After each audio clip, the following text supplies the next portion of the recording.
صلوات بر محمد و آل محمد۔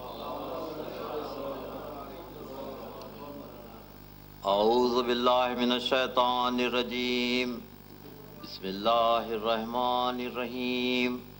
یا من دل علی ذاتہ بذاتہ وتنزع عن مجانست مخلوقاتہ وجل عن ملائمت کیفیاتہ، یا من قرب من خطرات الظنون وبعد عن لحظات العیون علم ما کان قبل ان یکون، والصلاة والسلام علی خیر خلق محمد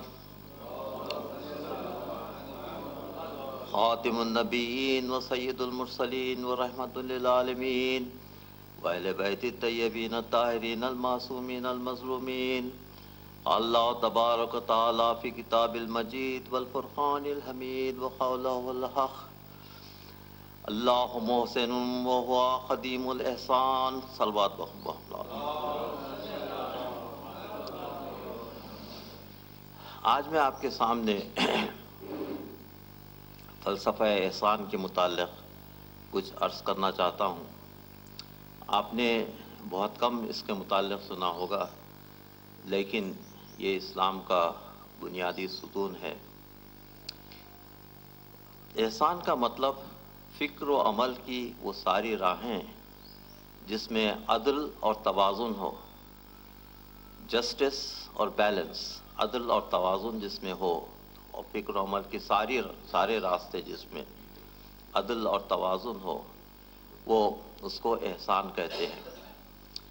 اس طریقے سے اللہ اپنے آپ کو محسن کہتا ہے اور قدیم الاحسان ہے، کیونکہ اللہ عدل و انصاف، عدل و توازن کا مبدا ہے، اور انسان اللہ کا مظہر صفات، اللہ مظہر صفات کا کو جذبہ انسان میں ہے، اور مظہر صفات کا عطیہ جو اللہ نے انسان کو دیا ہے، اس کی وجہ سے انسان بھی احسان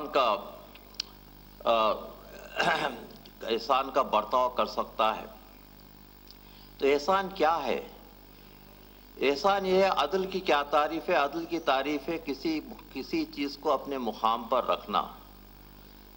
کوئی چیز اپنے مقام پر، جو اس کا صحیح مقام ہے، اس مقام پر اگر رکھی ہوئی ہے تو وہ عدل ہے، اور کسی چیز کو اپنے اصلی مقام سے ہٹا دینا وہ ناانصافی ہے۔ تو اس طریقے سے عدل اور انصاف اللہ کی صفات ہیں، اور انسان اللہ کی صفات کا مظہر ہے۔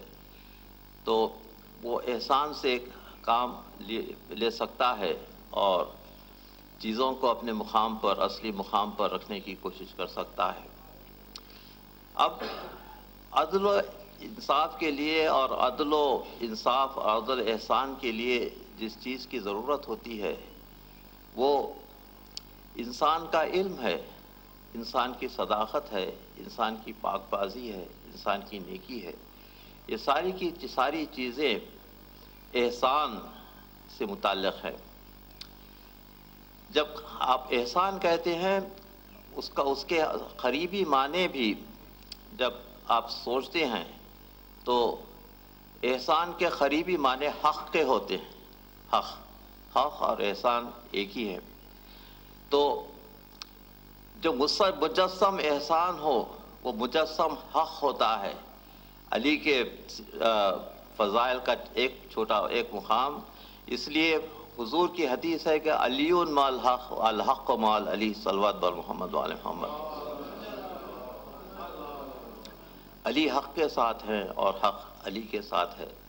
تو اسی طریقے سے علی مکمل عدل اور توازن کے مظہر ہیں، اس لیے کہ علی حق ہے۔ اس سلسلے میں ایک حدیث جبرائیل اکثر کوٹ کی جاتی ہے، جس میں حدیث جبرائیل میں یہ ہے کہ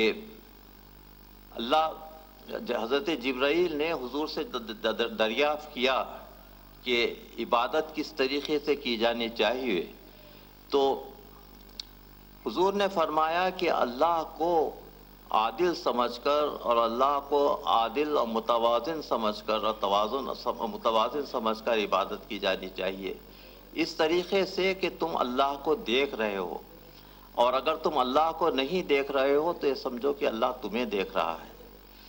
تو اس طریقے سے عبادت کرنے کا طریقہ احسان کا ایک راستہ ہے، اور اس احسان کے راستے میں عقل کی بڑی ضرورت ہوتی ہے، کیونکہ عقل کی وجہ سے ہی احسان کا اور ادراک کا راستہ طے کیا جا سکتا ہے۔ ذہن میں اور عقل میں فرق ہے۔ ذہن کا مطلب وہ ہے جس میں جذبات کا مجموعہ ہوتا ہے، ایک بایولوجیکل فنکشن ہے ذہن جو ہے، جذبات کا مجموعہ۔ لیکن عقل حالات کا محاسبہ کرتی ہے اور اصلی نتیجے پر پہنچتی ہے۔ اس لیے امیر المومنین فرماتے ہیں کہ اگر تم کوئی بات سنو تو اپنی عقل کا استعمال کرو، کیونکہ عقل کے استعمال سے تم چیزوں کا محاسبہ کر سکتے ہو۔ عقل کا استعمال کرو، اور عقل کا مرکز جو ہے وہ دل ہے، دل سے اس کا تعلق ہے۔ تو عقل اور دل یہ دونوں مراکز ہیں احسان کے، اور حضور فرماتے ہیں کہ عقل کا استعمال کرو، اور وہ چیزیں جو عقل کہتی ہے اس کو کیا کرو، کیونکہ عقل ہر چیز کا محاسبہ کرتی ہے اور تم کو صحیح راستہ بتلاتی ہے جو دل کا راستہ ہے۔ اس لیے اللہ فرماتا ہے کہ انسان کو اللہ نے سماعت اور بصارت، وہ جعل لکم السمع ابصار والافئدۃ لعلکم تشکرون، ہم نے انسان کو سماعت، بصارت اور دل کی دولت سے بخشا۔ دیکھیے دل کا یہاں پر ذکر کیا گیا ہے اس آیت میں،